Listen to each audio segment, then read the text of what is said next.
Good afternoon. This is the National Society Descendants of American Farmers, and I am so pleased that we have popcorn. All of us love popcorn. So Wes is going to be here with us. And Renee, would you please take over, introduce Wes, and tell everybody a little about his marvelous company? Yes, ma'am. Thank you. Hello, all. We are here this afternoon to learn a little bit more about Rosedale Popcorn. And they are based out of a farm just out near Montgomery, Indiana.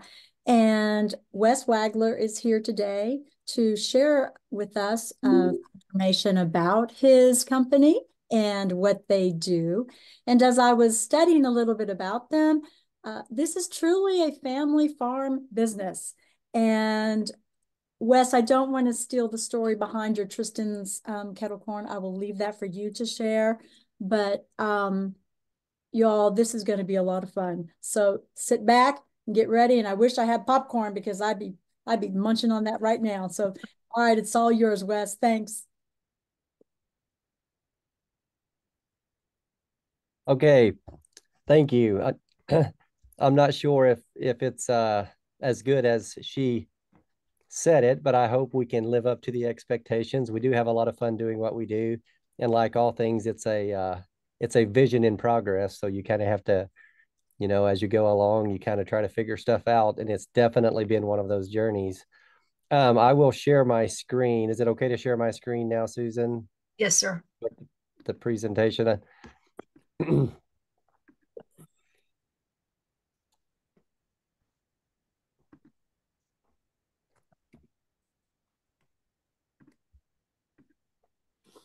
Okay, so the we're here to talk about Rosedale Popcorn, and our slogan is from our farm to your table. But before we actually get into the actual popcorn business, I was going to give a little bit of the heritage of where I come from and the roots we have in the agricultural industry. So I'll go through a little bit of that. My dad's parents, he was a farmer as far as I know his entire life. If the picture there on the left, my dad actually would have been driving one of those plows. And so dad grew up as a farmer, and I couldn't find any pictures of some of the original equipment that dad talks about, like the open combines. I did find one of an open chopper they had, but I couldn't find any of the old open combines that dad talks about driving. Pictures are a lot more scarce when you try to go back before they had iPhones. But still, it's just I love seeing how they did things years ago, and realizing the hard work of our ancestors. We all still work hard today, but my hat's off to these people. I feel like they worked harder than we did. But they used the tools they had available, which is what we're doing today.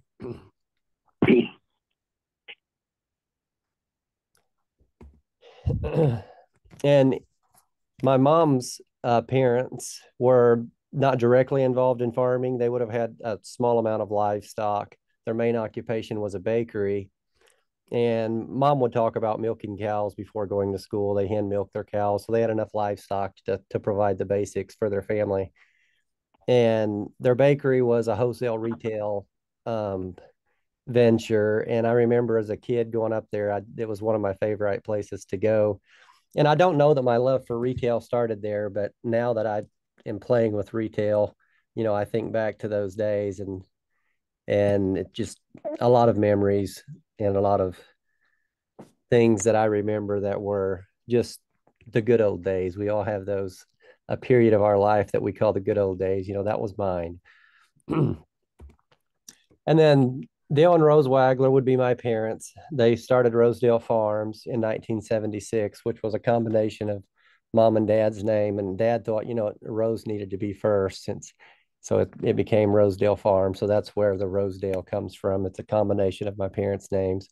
And they started farming on their own in 1976. So dad would have worked steel construction a little bit in between farming with his dad and starting his own farm. I didn't ask him how many years, but then in 1976 is when he started the farm that we currently are involved in. And these photos here would have been in the 80s sometime, I think.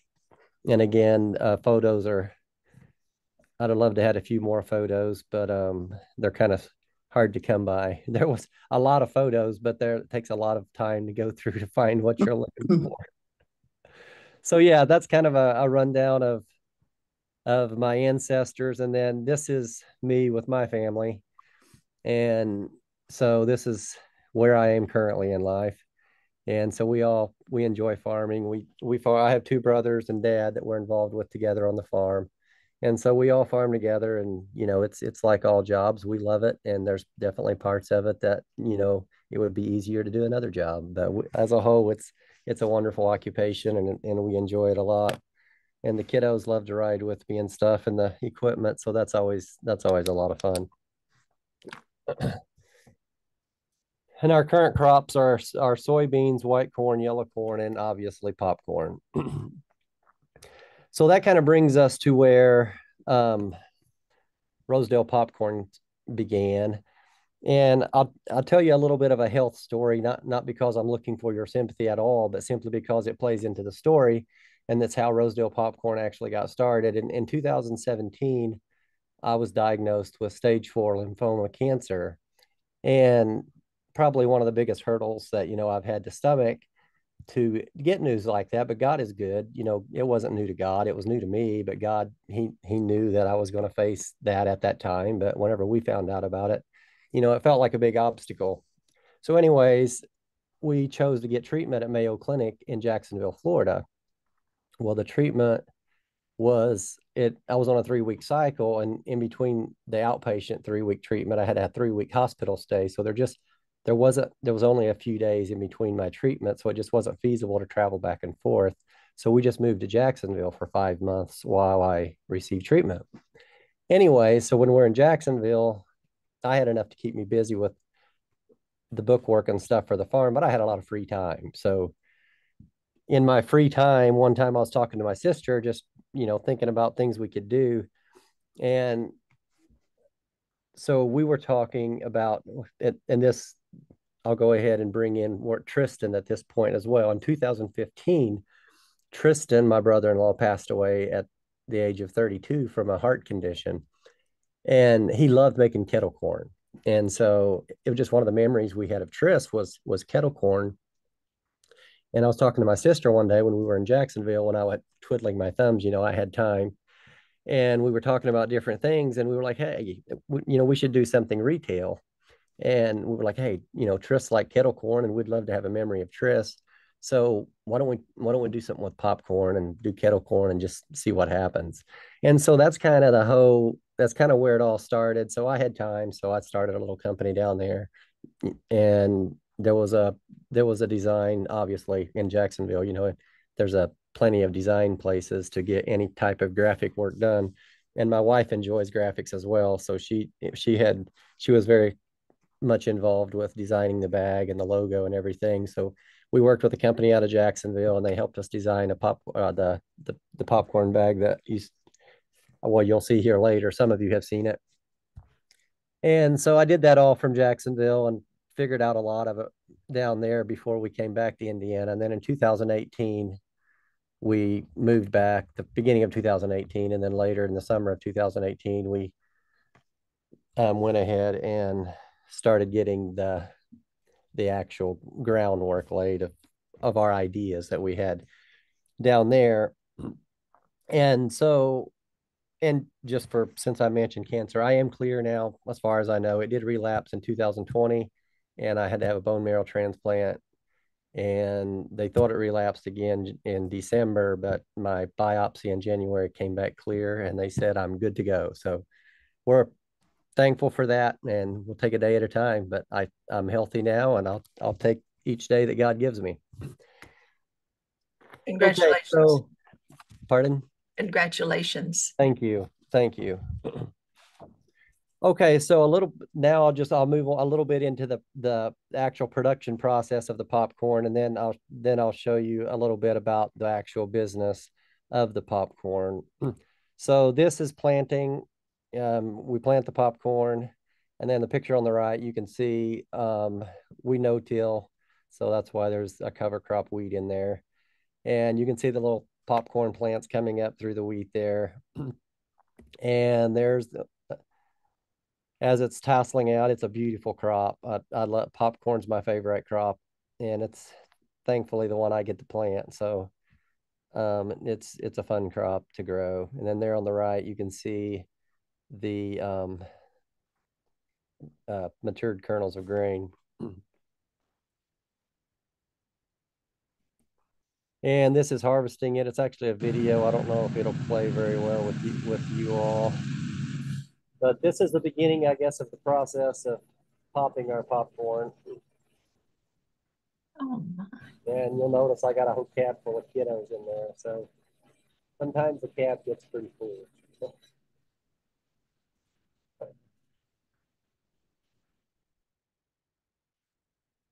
Okay, then so there on the left, you can see the actual popcorn after it's cleaned.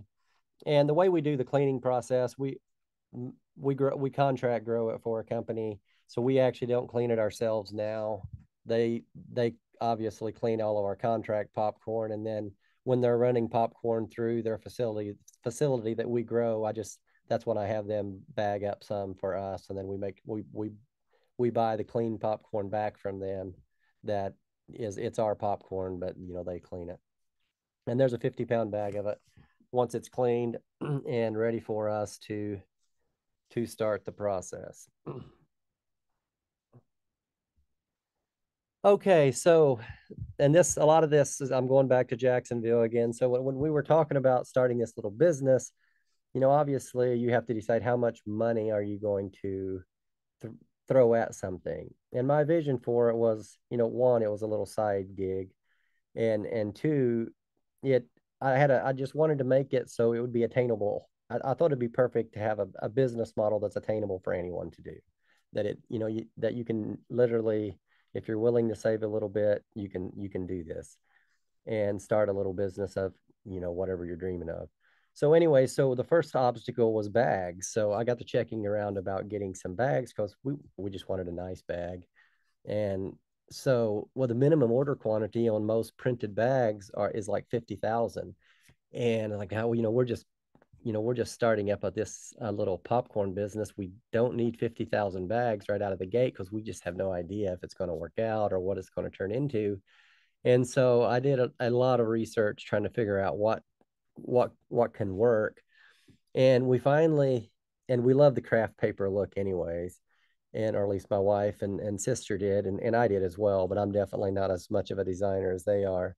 And so we came upon this idea that, hey, we get a craft bag, you can print on craft paper, and so we'll just print our own bags. And obviously you can buy stand-up bags from a plethora of websites online in whatever quantities you want to buy. And so it fixed our obstacle of having to buy 50,000 bags. Now we can buy 500, 1,000, however many we want to buy. I mean, buy 20 if we wanted to.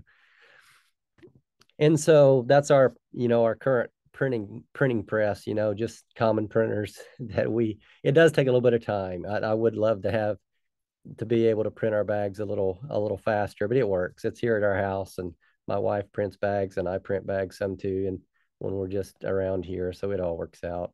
My children are getting old enough now that I can probably start paying them 5 cents a bag or something, and they can start printing bags for me. So that's the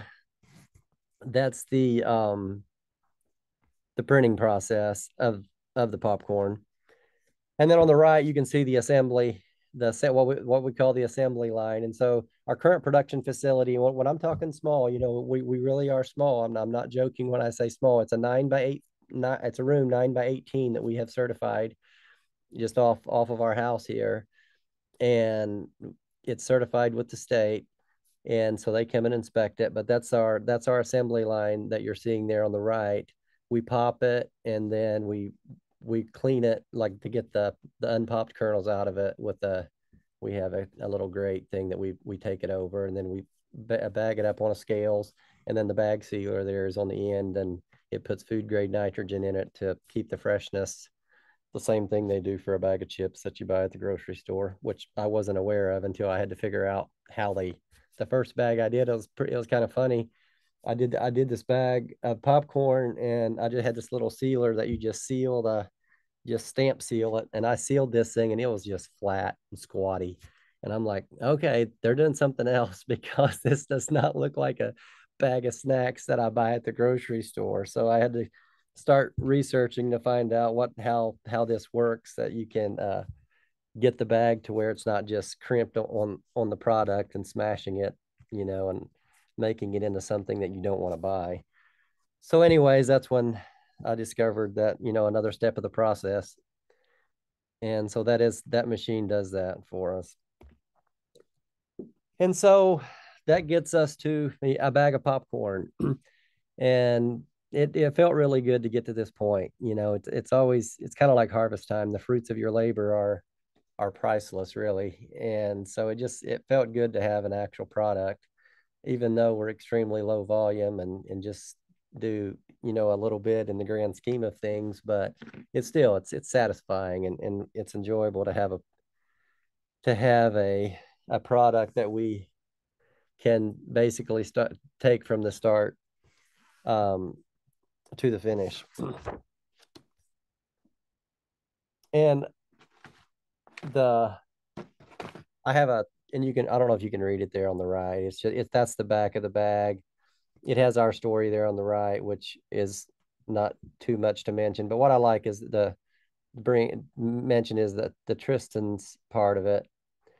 And the one part of that story is in his memory, we began Rosedale Popcorn, reminding ourselves that life is a gift and tomorrow is never promised. Time spent with those we love is important. So grab a bag or two of Tristan's kettle corn and spend some time with those you hold dear. We love the melt in your mouth goodness and hope you will too. And so that, it's easy for us to forget. We get so busy, especially in America. We love America and we love where we live, but one of our tendencies is to work more than we should, probably sometimes. So it's always good for me to remind myself, just take time for those that are close to you. And the other thing that we do, since we print our own bags anyways, so we were trying to think about different ways that we can, the wholesale market, we sell at the local stores here, but with being really low volume, we can't really get into the big retail stores because we just don't have enough production. And so we're trying to think of ways that we can find markets without having to get into these extremely low margin, high volume market. So we started doing logos like on the back of the bag, especially over Christmas time. We do a lot of it. There on the left, you'll see it's a bag. Basically, they'll buy, 20, 30, 50, sometimes 200 or 300 bags with their logo on it. And then they'll hand them out for like complimentary gifts, like, people give pens and cups and everything else. So they'll give a bag of popcorn. So if any of you are interested in something like that, we'd be delighted to do it for you. And we can put whatever custom design you want to come up with.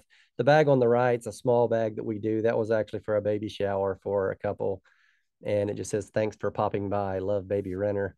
And so just as a little favor. And so we do some of that too. And we enjoy the custom stuff. It's a lot of fun and people have a lot of fun with it. Excuse me for a moment.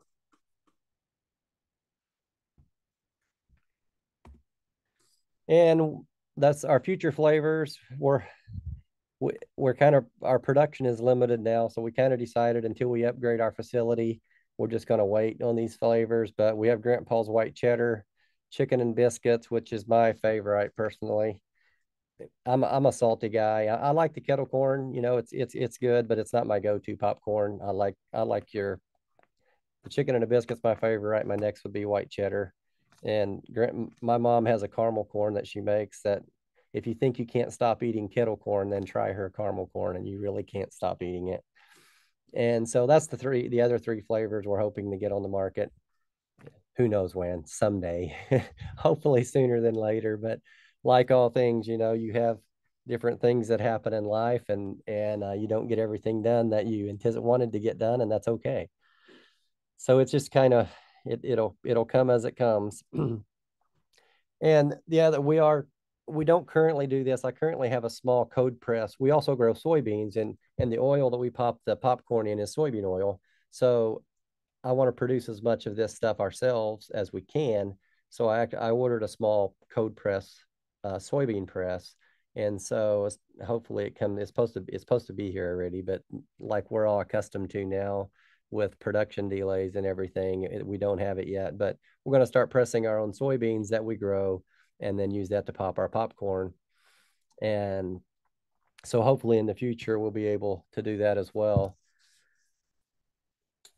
Okay, so rosedalepopcorn.com. It's another Jacksonville venture.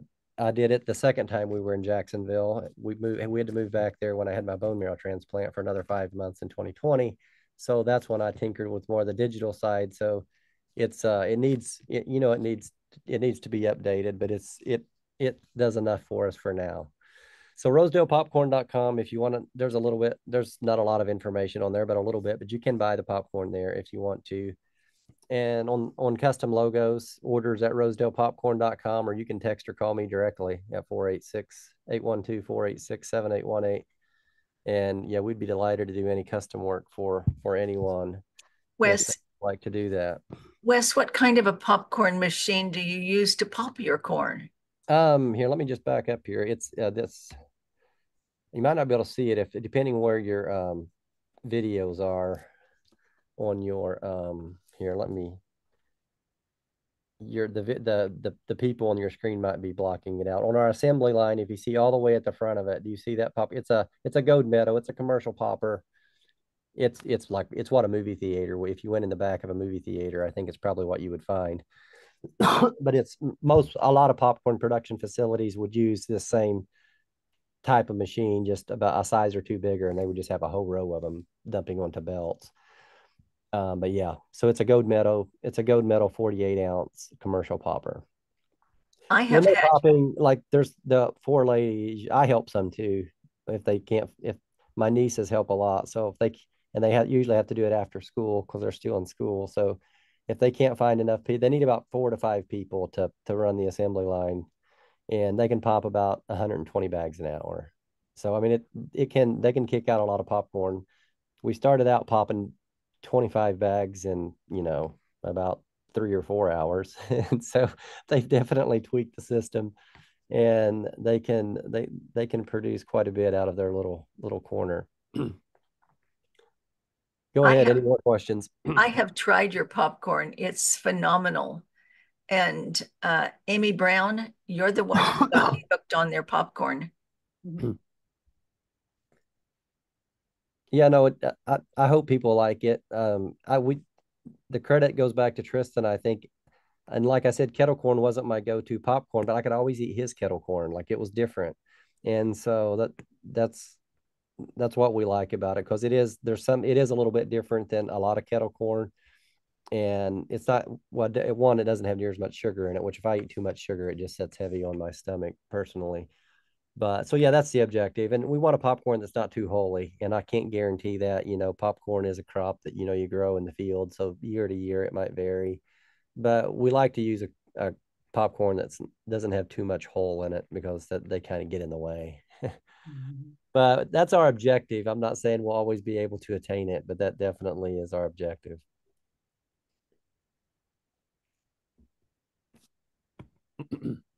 Nancy J wants to know, is there a special type of corn? Kettle corn tastes different than most popcorn. Is it lighter and is fluffier? You're asking, Yes, you. she's asking what's different about it. Okay, Nancy J said, is it a special type of corn? Kettle corn tastes different than most popcorns. It seems lighter and fluffier. Is it? Not as far as the popcorn itself, no. A lot of the popcorn we grow, the company we sell to supplies almost all of the theaters in America. So if you go to the theater, you've probably eaten our popcorn, and it might have been the same hybrid that you eat that we in our bag. So the popcorn itself is not necessarily, it is the hybrid that they like, probably one of the better ones that they like for just being good quality. And so, but as far as it being actually different, not really. The the fluffiness, the crunchiness, some of that I think is just in the we just use pure cane sugar. We don't use any we don't we don't use any preservatives or anything aside from soybean lecithin, which is a natural product as well, but that keeps it from sticking. It's a soybean product. But so I don't know. I think maybe the cane sugar is part of it, that it keeps it the crunch to it. But again, I don't know. But I know what she's talking. We hear it a lot, that what exactly what she's saying, and I can't really say for sure what's doing it. Maybe it's a combination of things. But yeah, as far as the popcorn being specifically different, not necessarily. I'm going to stop your screen share so we can all um, visit with you. Okay. I Could have a you, question. Mhm. Is there a shelf life on the popcorn seed? We're not currently marketing our kernels, but we have in the past. When we do, we put a year on it, like 1 year. But truthfully, it doesn't expire if it's stored in a proper environment. So, it can last. I mean, not forever, probably not, but I mean, it can last a very long time if it's in a climate controlled environment. So, Nice. yeah, as a kernel, it can last a long time. Well, thank you. Wes, Keep the bugs out of it though. I mean, like bugs will, just like anything else, bugs or something will try to get it. Mhm. Wes, would you stop screen sharing for a moment, please? Yes, I'm sorry. I thought you could pull. There you Thank you. go. I thought I could. I have a couple of questions. How Mhm. many companies grow as farmers popcorn There's quite a in, few. in Indiana? I wouldn't know a number. How many acres of popcorn there are in Indiana, but there's a lot. Like the company we grow for, I should have gotten the numbers. How many acres of popcorn they grow, but yeah, it's a lot. In comparison to yellow corn, no, it's a very small market. And that's why, popcorn is all non-GMO. There is no genetically modified popcorn, mainly because it's not a big enough market that anybody can put enough research dollars into it, which is okay. That's kind of the trend now anyways. So when you see popcorn, we don't currently advertise non-GMO, but we could. But popcorn is, I mean, there may be in the future, but currently I'm not aware of any GMO popcorn. It's all non-GMO. I can't wait until you have sorghum popcorn. Yeah, I mean, I could get really excited about that too. I completely forgot about that thought process from some time ago, and you've revived it. I'll definitely be doing some checking into that again.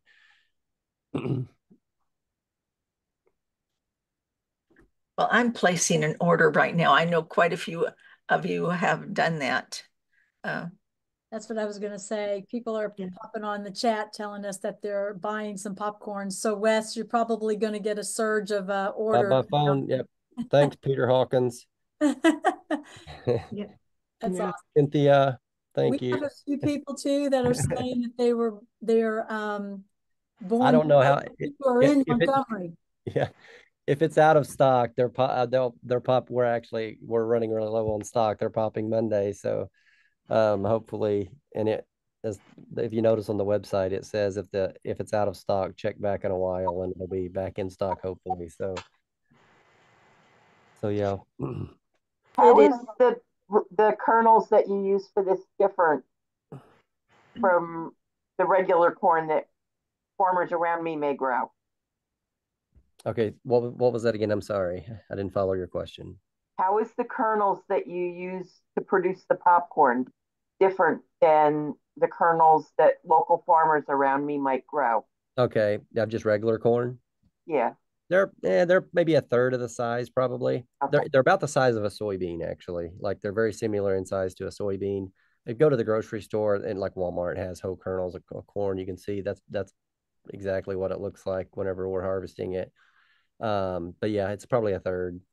It's a really pretty grain, and if you saw that one picture, it's really pretty as a grain. It's a really golden. It's a really golden.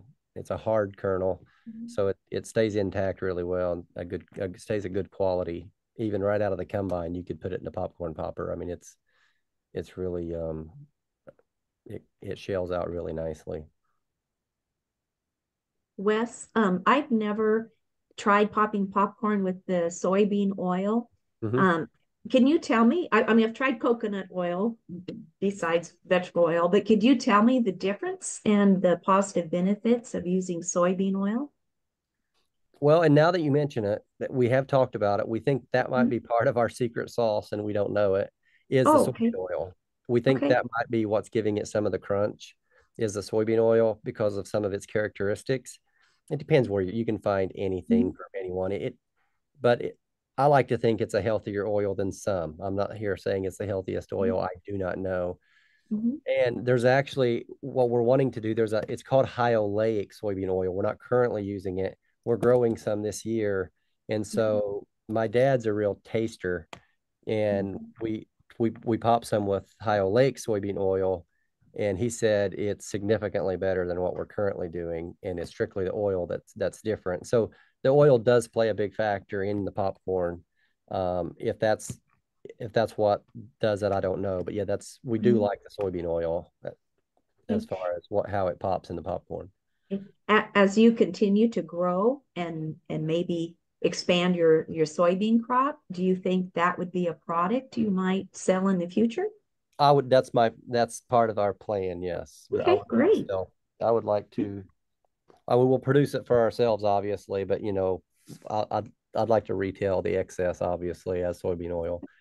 So yeah, we have a lot of bulk food stores here locally, so Mhm. that's where we start with everything, and that's as far as we've gone with the popcorn, besides online. And so I was hoping here within a year, hopefully, to have some soybean oil that we can market that's cold pressed. And that's the other thing with the uh, normal oils are chemically extracted, which I'm not saying is bad. I do not know, but in the cold press process, there's no way. I mean, it's just literally you're not interacting with anything. It's strictly going through a press, so there is no way for a toxin to get to it because it's not there. So I like the cold press part of it, and I'm hoping. I've never tried the cold pressed oil with popcorn. I'm hoping there's actually an advantage to that as well, which I don't know yet, but that's what we're going to be finding out hopefully this year yet. Okay, thank Wes, you. Wes, where is the chicken popcorn on your website to buy? Those are just future. Those all we have right now is the Tristan's kettle corn. Sorry if I wasn't clear there. Um, yeah, it is. That's a future product, and I don't know how soon that will be. I would like to tell you within a year, but I'm not going to because it might not be. But that's it's one of the ones we're hoping to. White cheddar will probably be the first one that we are able to market because we have everything we need to do it.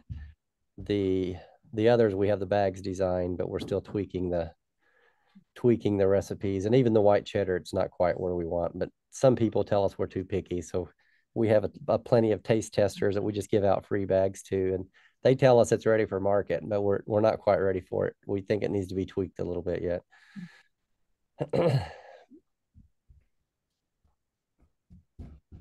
Well, folks, it is really good.